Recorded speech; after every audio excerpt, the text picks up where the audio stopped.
Romanski, he's PhD, he's a professor of history and director of the Public History Program at Loyola Chicago.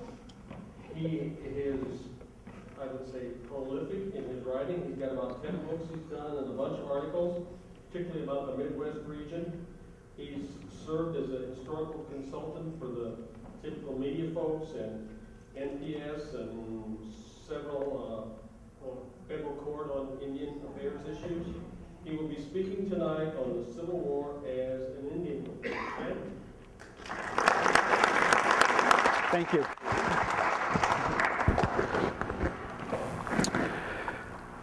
And I want to try to get this, there's a remote here that, let's see if it's working. Okay. Well, with a group like this, I have to say something to begin with. All these Milwaukeeans here with their Brewers and that, maybe they're feeling pretty good about knocking the Cubs out, but you couldn't feel better than I do, because I'm a White Sox fan. And I've been rooting for you guys all summer to finally go ahead and stick it to those clowns on the north side. So thank you very much.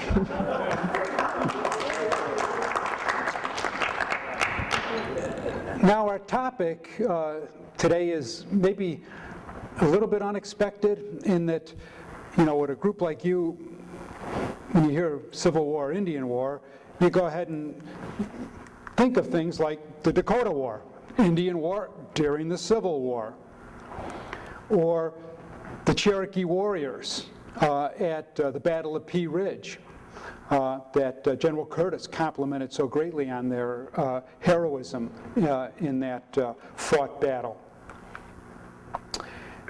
And then the very unmemorable activities of the 2nd Colorado Volunteer Infantry perpetrating one of the worst massacres in American history at Sand Creek.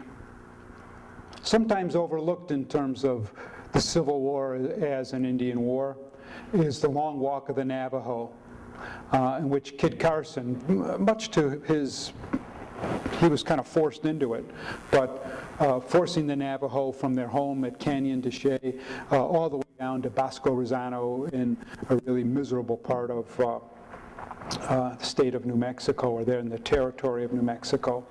So these are all things that happened during the Civil War that had to do with American Indians. And so there's no doubt that the Civil War was, in addition to being a war between the North and the South, was still a war between the expanding American state and the native people of this continent.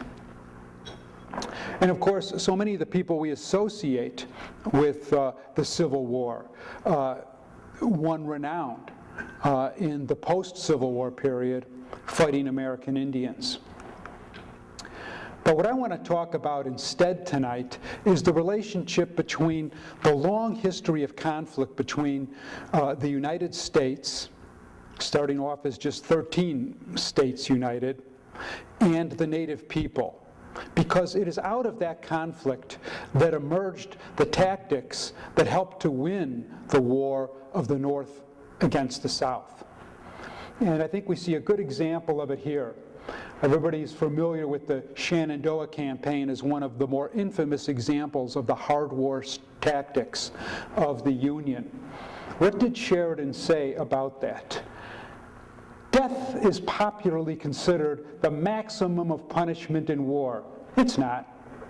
Reduction to poverty brings prayers for peace more surely and more quickly than does the destruction of human life, as the selfishness of man has demonstrated in more than one great conflict.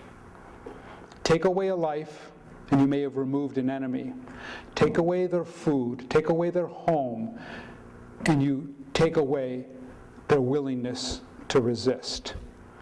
And that's what the Indian Wars taught the United States military. It helped to forge the American way of war. And the American way of war came not from conflict with Great Britain, but it came from conflict with the native people of the New World.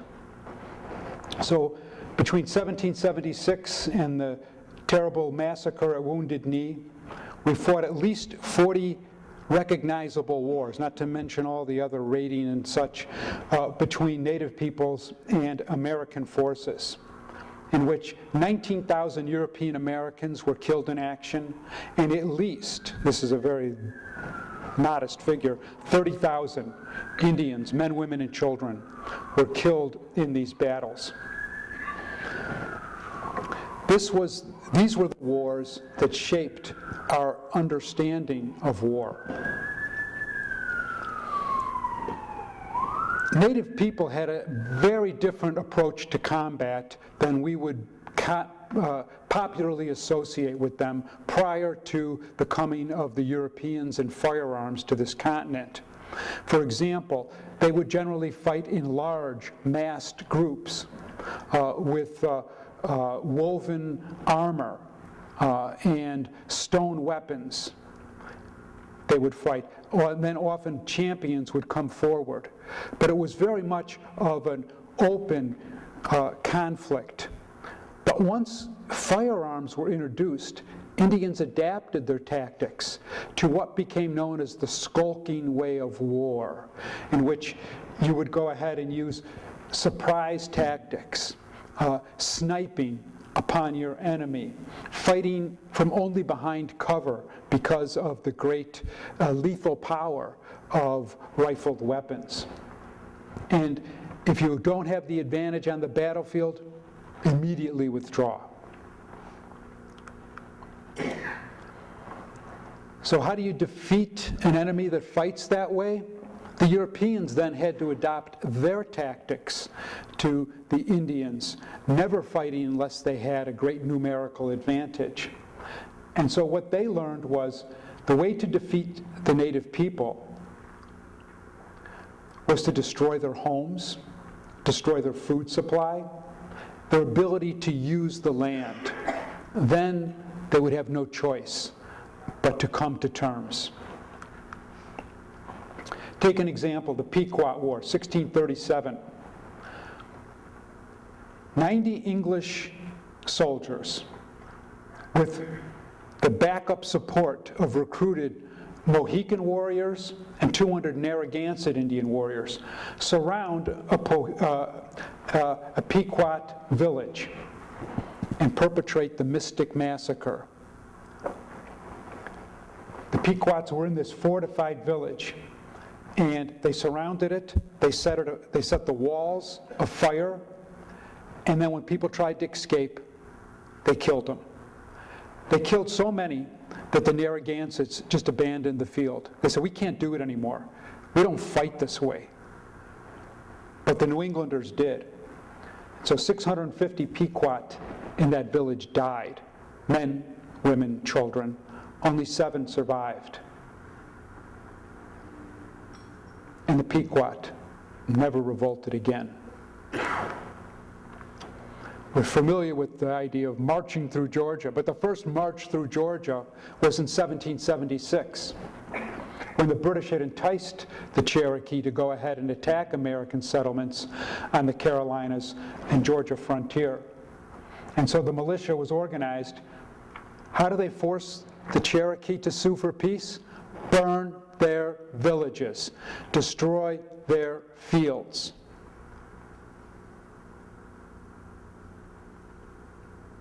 Little familiar to what Sherman would later do in this very same environment.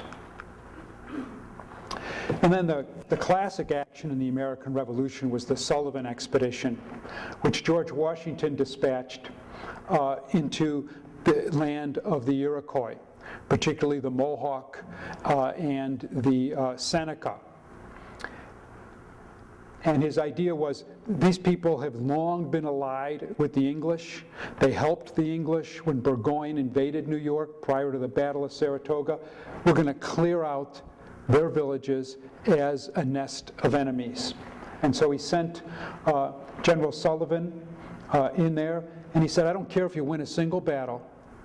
I want you to go after the villages. I want you to go after the food supply, and then we won't have to worry about the Iroquois again. And to this day, the Iroquois refer to George Washington as the destroyer of villages. This was, if I can read it, it's a little bit cut off there on the screen. This was his orders to General Sullivan. The immediate objects are the total destruction and devastation of their settlements, and to procure as many prisoners of every age as possible. It will be essential for you to ruin their crops in the ground and prevent their planting more. And that's really what it came down to. The Iroquois would not be an enemy if the Iroquois couldn't feed themselves. They would then become dependents upon the government. And who thought the Sullivan expedition was often criticized in the wake of the American Revolution? But Sullivan found a defender. And of course, Sherman, by 1879, had to defend these kinds of tactics. He said, I know it's very common, no, too common, a practice to accuse General Sullivan of having destroyed peach trees and cornfields. And all that nonsense. He had to do it, and he did do it. Battle of Fallen Timber, 1794, often seen as the battle that paved the way for the Americans to begin to make headway in the Northwest Territory, in the settlement of Ohio, and then eventually into Illinois, Indiana, Michigan, and Wisconsin. The battle was really not much of a battle. Only 50 Indians died in this battle. But what really counted was the destruction of their cornfields. And General Wayne had said, I had never seen such an immense fields of corn in any part of America, from Canada to Florida.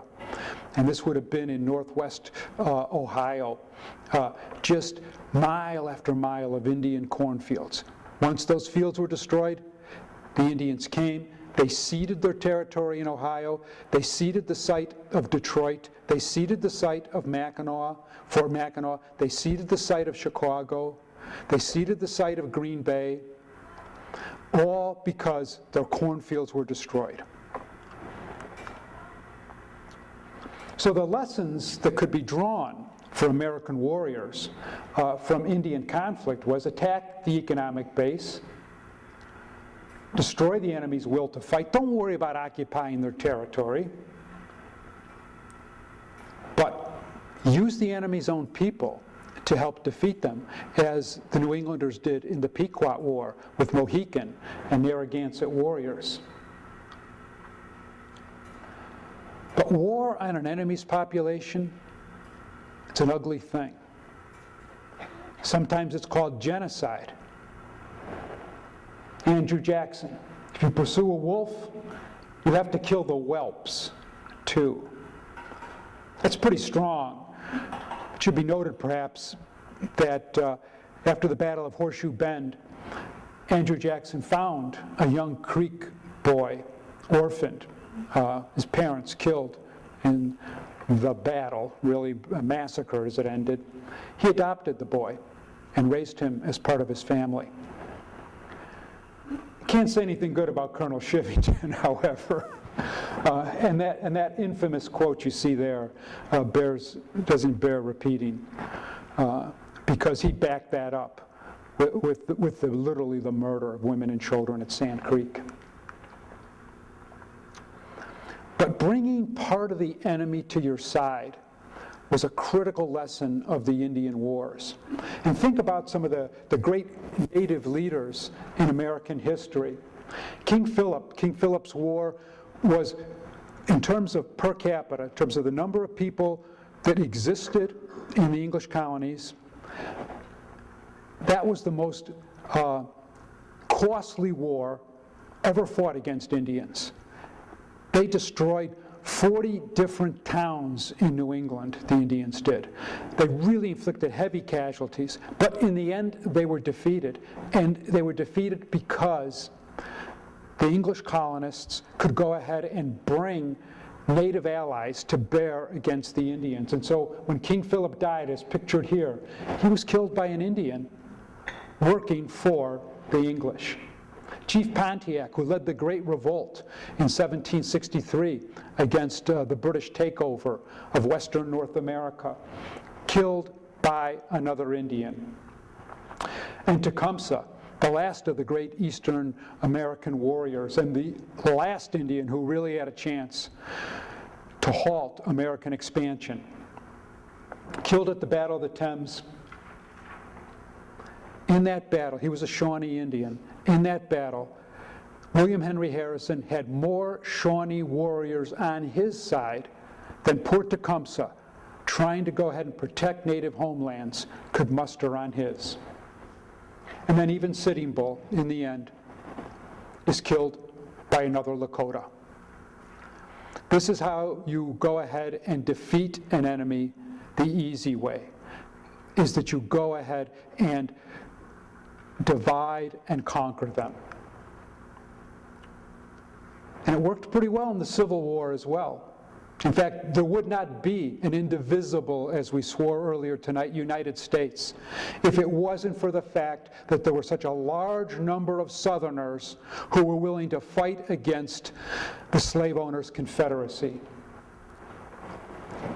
Not so many from Alabama, huh? Or Florida. But Arkansas, Louisiana, North Carolina, Tennessee, and this doesn't even count the border states like Kentucky that sent regiment after regiment, or Maryland, to the Union side, even though those were slave-holding states.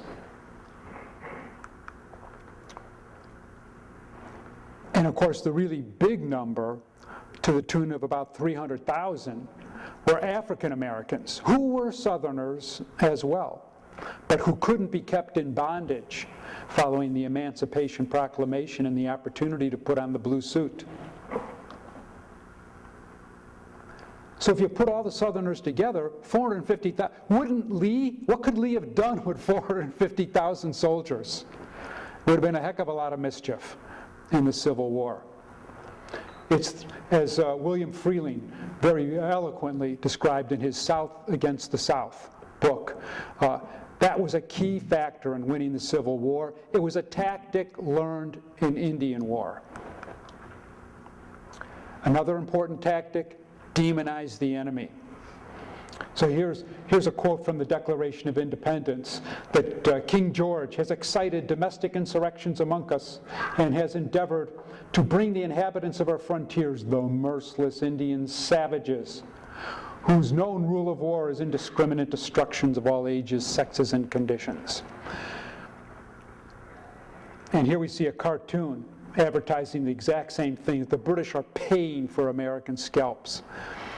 And the governor, lieutenant governor of Detroit did actually give bounties on Kentucky scalps. But by and large, the British really weren't too bad in that regard. But the point was, it was great propaganda. And it was, if you may remember, that the killing of Jane McCrae in the Saratoga campaign was critical in getting the militia to marshal together and fight with Benedict Franklin and Horatio Gates at Saratoga to destroy Burgoyne's army. Demonize the enemy. Here's the Chicago Tribune's version during the Civil War. Southerners have themselves become slaves of the malignant fury and foul lust of the savage. They're not fellow Americans anymore. They're being brought to the savage level, which was the level that the Indians were always at in Indian War. And look at the miserable deeds that they're up to here, including over here, where they have recruited, like the British had done, they've recruited Indians to go ahead and attack our frontiers.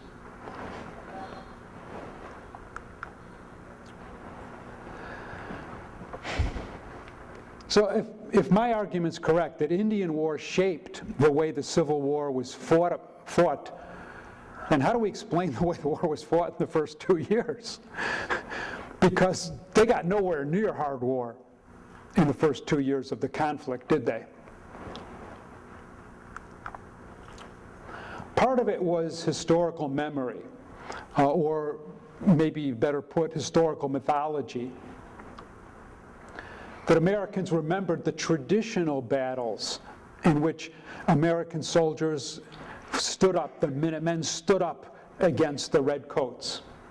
And there were victories at Saratoga and Yorktown, even though in most of the other battles, the American militia just ran away whenever they saw a British bayonet. The Mexican War, of course, had its share of guerrilla activities that mimicked Indian War, but in the end, the conflict was won by Zachary Taylor and Winfield Scott's fantastic, against all odds, victories against regular Mexican soldiers. And then there was the fact that in every Civil War battle, West Pointers were in command of the troops, right, in every major Civil War battle. And so what did they learn in school? They learned Napoleonic tactics. They learned the Napoleonic way of war. And that was that great battles could bring quick victories, that battle could be decisive. And so they thought in those terms. The way to beat the Confederacy, or the way to destroy the Union, was through battlefield maneuver. And then, of course, there was the notion that many people had that the Southerners, well, they were our fellow Americans, and that they are delusional about this slavery issue, so Aryan sisters depart. Even this New York Times editorial starts off strong. The South must be made to feel full respect for the power and honor of the North. She must be humbled, but not debased by forfeiture of self-respect. Oh no, we don't want to hurt their feelings. But the Emancipation Proclamation, I would argue, helps bring an end to that, because it was advocating the largest mass forfeiture of property in the history of the United States. The Lieber Code is often discussed when we try to think about hard war and what hard war meant. It's significant, however, that the Lieber Code emerges in many ways out of the problems that arose when African Americans became soldiers for the Union, but were regarded as rebellious slaves by the South. So it was a race issue that helped bring about the creation of the Lieber Code. But Lieber was very specific in mentioning that Indians or guerrilla fighters, such as Quantrell, rules of war didn't apply to them, because they didn't fight in organized units.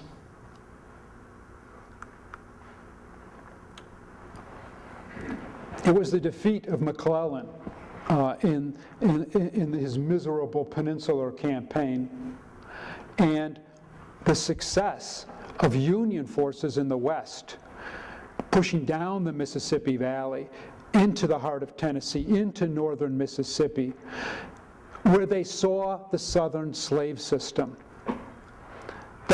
And they encountered the fact that these weren't Aryan sisters there. There wasn't a reservoir of Union sentiment that they discovered there. These were hard-bitten secessionists who were perched upon a reprehensible slave system. That is what prompted people to begin to think about applying the lessons of Indian War against what had previously been our fellow countrymen. Did Sherman ever take a picture with a smile on his face? His name, right, even evokes Indian War. William Tecumseh Sherman. And he had that middle name, much against his mother's objections, because the father had fought in the War of 1812 against Tecumseh. And he honored the resilience and vision of the Shawnee leader. and so that became part of his name. But where Sherman learned Indian War was in the Second Seminole War, which you don't hear much about. They didn't make too many. They made one movie with Gary Cooper in it. I don't know if you've ever seen that one, Distant Drums. Otherwise, this is a forgotten war. This was the most expensive military deployment in the United States between the War of 1812 and the Mexican War. It was a long, inconclusive war, and in the end, the United States kind of declared victory and went home, which is sometimes not a bad idea. Sherman participated in that conflict right out of West Point. And he experienced the difficulty of fighting in the Everglades swamps of Florida, where the Indians could simply go ahead and melt into the mangrove swamps whenever they wanted to. And he learned that the way to bring them to negotiation was by destroying their food supply in the summer so they would have nothing to eat in the winter.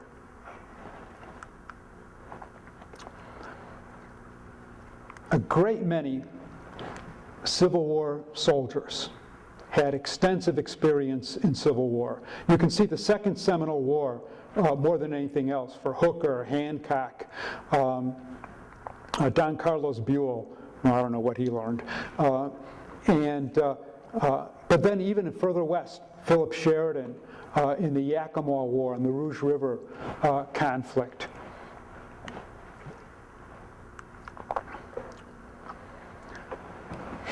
It's important to accept, I think, what Mark Neely really wonderfully demonstrated in a very thin book you're probably familiar with, The Civil War and the Limits of Destruction. And he really makes the case the Civil War was nowhere near a total war.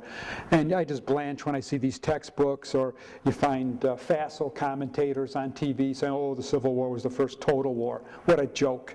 I don't think anybody who would say that knows nothing about World War I or World War II. Mark Grimsley, I think, did a wonderful service for Civil War history by going ahead and changing the language we should be using, instead going ahead and coining the phrase, the hard hand of war, or hard war. But he doesn't at all mention, you can go through that whole book, he doesn't mention Indian War once as a factor in the origins of hard war. In Neely's book, in Grimsley's book, and also in a fine study by Lisa Brady on war upon the land and the element of destruction in the Civil War. They both go ahead and talk about hard war as emerging out of the context of the history of European warfare. And there were these things called the chevauchés. I don't know if that's correct. I almost flunked French. But anyway, chevauchés were something in the 100 Years' War where they would send these mercenary units out into the countryside to take or destroy resources to deny the enemy's ability to use that same countryside for troop maneuver.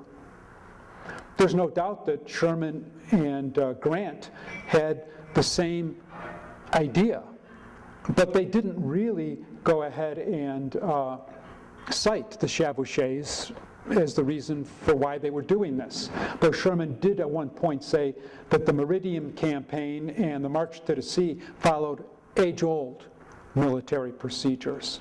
So maybe he had that a little bit in mind. So the problem with my argument is that if hard war was inspired by Indian War, why didn't people talk about it that way? And my answer to that is, in part, they did in sort of coded language.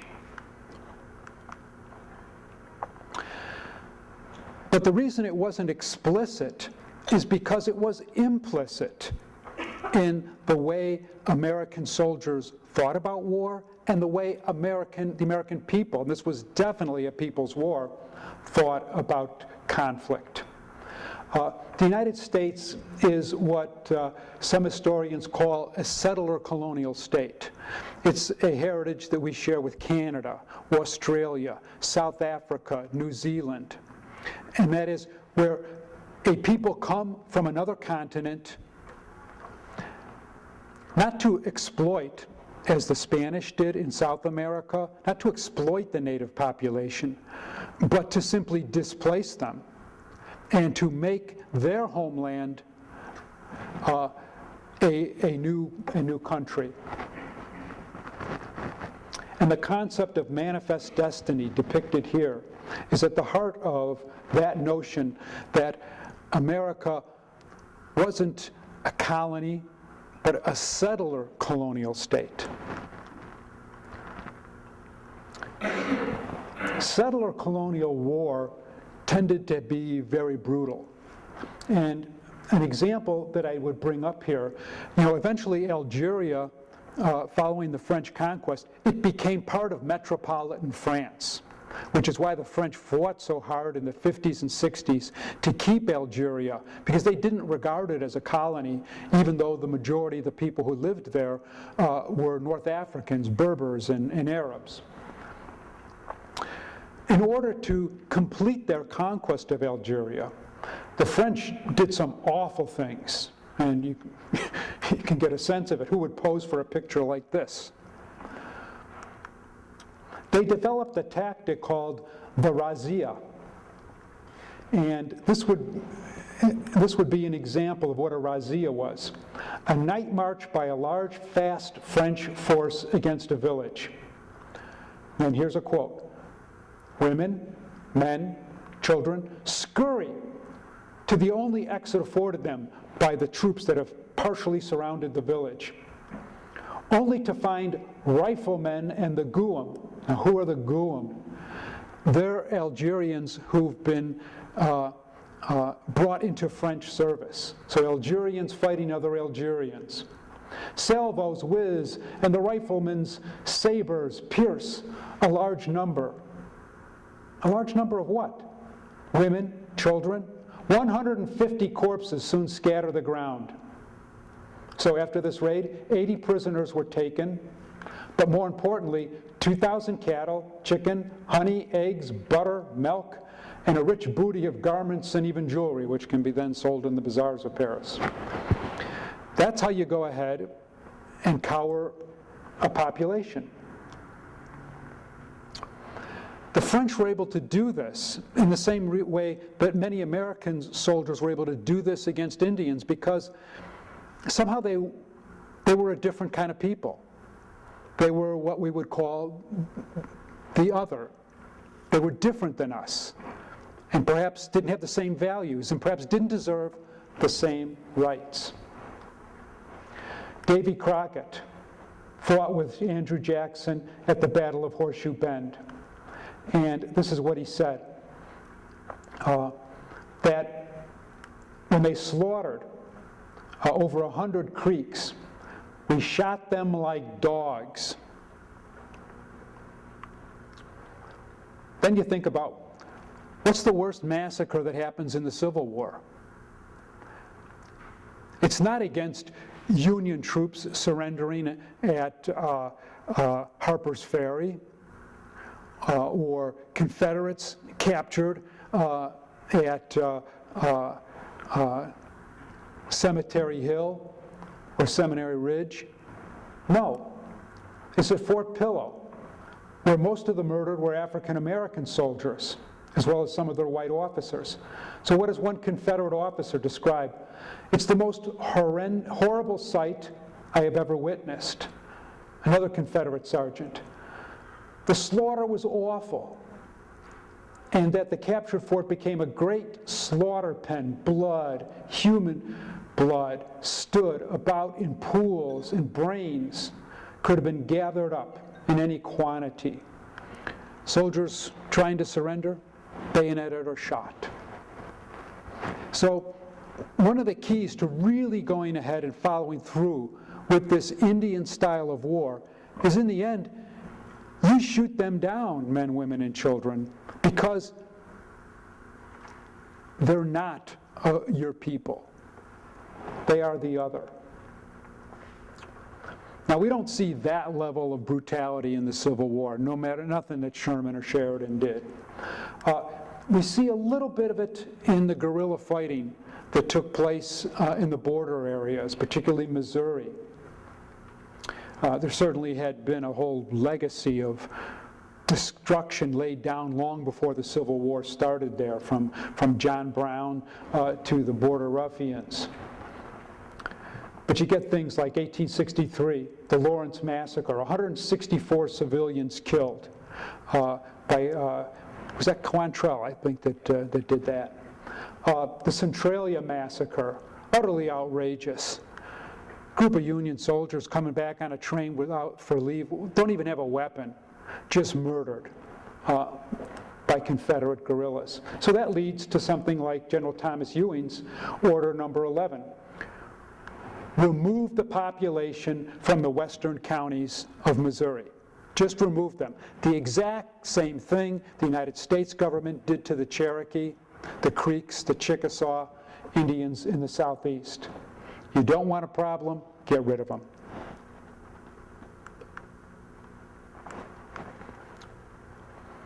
Then we get to the Atlanta campaign, and this is where I think you really begin to see someone like Sherman remembering those lessons of the Second Seminole War.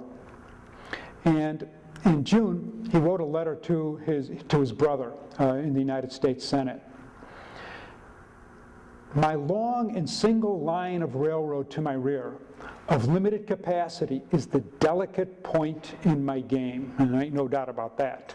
He had two big armies to supply over hundreds and hundreds of miles. He needed those railroad lines open. Also the fact that all of Georgia, except for cleared bottoms where there were some plantations, it's densely wooded, as it still is today. With few roads, and at any point, an enterprising enemy, in a few hours with axes and spades, may make across our path formidable works. Whilst his sharpshooters, spies, and scouts, in the guise of peaceable farmers, hang around about us and kill our men, our wagon men, messengers, and couriers. So how does he describe that sniping that he's suffering? That an enemy who's hiding and eluding him. It's a big Indian war. Still, thus far, I've won 4 strong points and advanced 100 miles and am in possession of a large wheat-growing region and all the iron mines and works of Georgia. I've secured so much of their economic resources. Johnson's army is still in front and can fight or fall back as he pleases. The future's uncertain, but I will do all that is possible. And the key thing was, Johnson's army was still in front of him. And as long as Johnson's army was still in front of him, Sherman was going to fight a conventional war.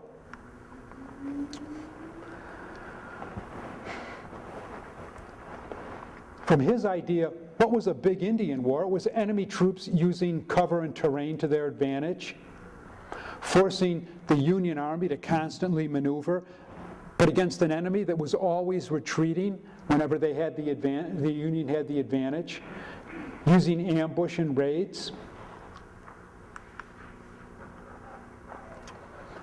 So how do we get to the point of hard war with Sherman? Hard war comes after that goofball, John Bell Hood, goes ahead and screws up the Atlanta campaign through futile assaults and is forced to abandon the city. Well, what's he going to do with his army once he abandons the city? He thinks now's the time to recapture Tennessee. And so he goes off on his own. And Sherman says, good. Now I don't have an army in front of me. And so he decides to go ahead and, now use Indian tactics against the Confederacy by attacking the enemy's home villages. As he says in his memoirs, to whip the rebels, to humble their pride, to follow them in their innermost recesses and make them fear and dread us.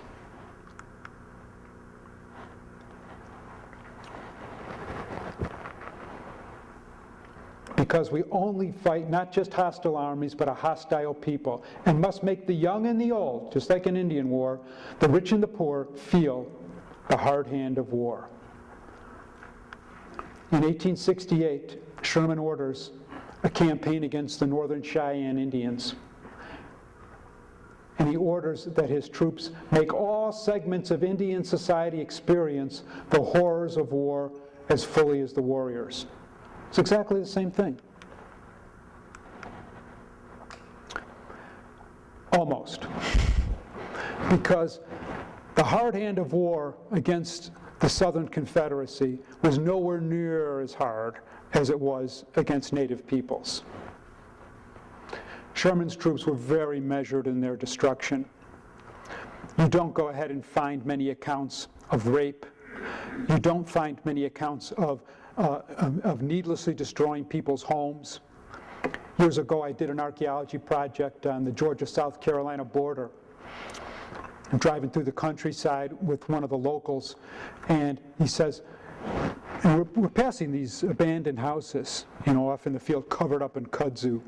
And he goes ahead and says, oh, Sherman did this and Sherman did that. I'm thinking, wow, I'm seeing it for the first time, what I'd read about. Then I looked at a map. Sherman didn't get within 200 miles of any of these places. These were simply sharecroppers' cabins that had been abandoned with the mechanization of cotton cultivation. So much of the destruction comes from the mythology of the lost cause. To go ahead and to take honor away from the Union victors and heap it upon the noble but outnumbered cavaliers of the South. You want to see hard war? Ride with General Custer. While his band is playing Gary Owen, they descend on the snow-clad village at Washita of the Cheyenne Indians. An estimated 250 people were in that village, men, women, and children, mostly old people and children. 150 out of the 250 were killed by American soldiers. That's the hard hand of war. The fact is that whiteness softened Union tactics against the Confederacy, as bitter a conflict as it was. And I think the best example of that is that Dakota War, that Indian War that occurred within the American Civil War. So that in the wake of the United States victory against the Dakota Indians, 38 warriors, in the largest mass execution in American history, 38 warriors were all executed in public at the same time. And 1,700 women and old men and children were imprisoned for 2 years on an island in the Mississippi River. What happens after the Civil War? One war criminal is hung and one war leader is imprisoned.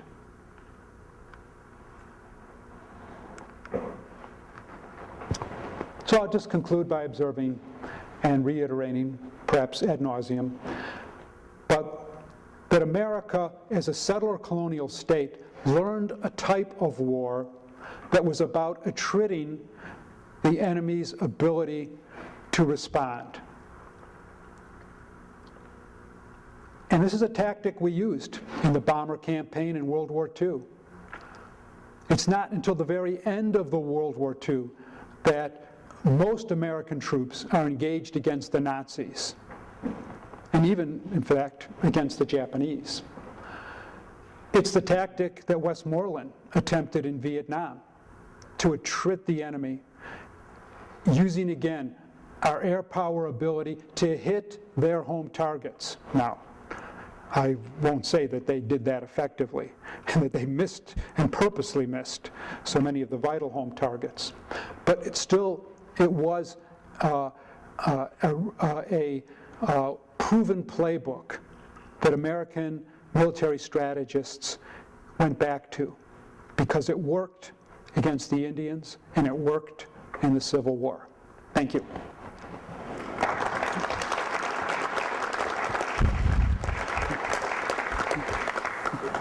Sure. Have any questions? Sir. Have you written a book, or is there a book available on all this information? Which I think is just fascinating. So I guess that's... It just seems to, I don't know, this is something I just pieced together for my students. Because I teach American Indian history and I teach Civil War history. So you see these things. I don't think there's a book yet that kind of does that yet. Yes, sir. Logistics question. So you burn the cornfields down, theoretically you can come back the next year and add more. Do they do something else to the fields so they couldn't use them? No, because, well, once the fields are burned, they can't stay there. They've got to go. So what would happen is they would, particularly if we take the 1794 example in Ohio, those people had to disperse very widely into Indiana, into Illinois, into southern Michigan, to where there were other villages that had corn supplies and where they could get some comfort. They had to disperse very thinly so they could hunt more effectively. And so as a military force, they just were dissipated. All right, so McClellan's noticeably absent from your presentation. Is that because he described more of the Napoleonic approach by Sherman and Grant? Well, I think probably McClellan was familiar with the lessons of Indian War and guerrilla tactics, which he saw in Mexico. But McClellan was so committed to the Union as it was, and the idea that these were, first and foremost, our fellow countrymen, and that we're going to negotiate this thing in the end, that he never pursued military operations with the vigor that even conventional warfare called for, let alone irregular. Any more questions?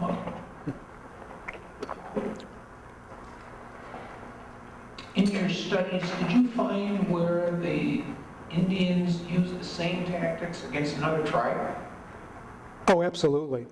Yeah, this was their way. You know, the skulking way of war became their way of war because, in the end, all the tribes became armed with the same type of weapons and had the same lethality. And for them, the difference is European Americans come from a Christian perspective in which to kill is wrong, and war itself is an abnormality. However, in spite of the fact that there's wars going on constantly among Christian nations, it's still something that's wrong. And so when they're forced to war, they fight with a sense that we are put in a position where we have to do something that is essentially evil. And so we're going to do it as hard as we can to get it over with as quickly as we can. Native Americans believed that war instead was a contest in which young men could demonstrate their honor, their bravery, and win prestige in society. War was a regular part of life, and war would take place at regular seasons. And everyone would grow up knowing, okay, now's the time when a male is going to go off to war. And a successful war party could be, if you're an Ojibwe Indian, going to a Dakota village and killing one old man and capturing two women who were out in the cornfields. And you're going back and you're having a party. And next year you're going to go do it again. So it was a different attitude about war. Does that kind of get to your question? Yes, sir. Can you think of any wars where the civilian population basically was never really affected? No. Any more questions? I just had, real quick, in studying the Europeans, the old Europeans that came in, the Spanish, the French, the English, the Dutch, was there anything in their orders from, let's say, the crown or, from their government that stated that you will destroy the Indians that you find or you destroy the natives you find? Was that something carried out by the generals who were there? No, you will never find an order like that from royal authority. In fact, the Spanish, who were often regarded as the most brutal towards native people, enslaving, literally millions, the Spanish crown said, you cannot enslave these people. You must Christianize them and treat them as fellow Christians. The conquistadors just didn't do it. It didn't suit their interests. And the king, after all, was on the other side of the ocean. The French, they actually said they wanted to become one people with the Indians. But even the English kings never gave such orders. The worst we see is General Jeffrey Amherst in the middle of Pontiac's rebellion in Pittsburgh under siege from Algonquin warriors. He goes ahead and says, let's find a way to spread smallpox among these people by taking blankets from the military smallpox wards and spreading them among the Indians. He didn't know much about medicine because that's not a good way to spread smallpox. But anyway, they actually tried to do that. But that was just Jeffrey Amherst on his own initiative. Wonderful, thank you very much. Yeah, you're welcome. Go Brewers! Ted, we have for you this certificate of honor by the Order of the General Staff of the Civil War Roundtable of Milwaukee. This award is presented to Ted Karamansky for furthering our understanding of the causes and unique and consequences of the American Civil War, a watershed event in our nation's history. Oh, thank you very much. Thank you. There's more. Don't leave. We're not done yet. As most of you well know, the Milwaukee Civil War Roundtable, through the good offices of a couple of sons of veterans of the Iron Brigade Association, of the Iron Brigade, is the custodian organization to the Iron Brigade Association. And as such, it gives me great pleasure to give a membership pin signifying membership in the Iron Brigade Association to Ted Karamansky. Oh, yeah, oh, thank you. Well, as a frequent visitor to Gettysburg and going to the site where poor old General Reynolds bought it, I'm very honored to have this. Thank you.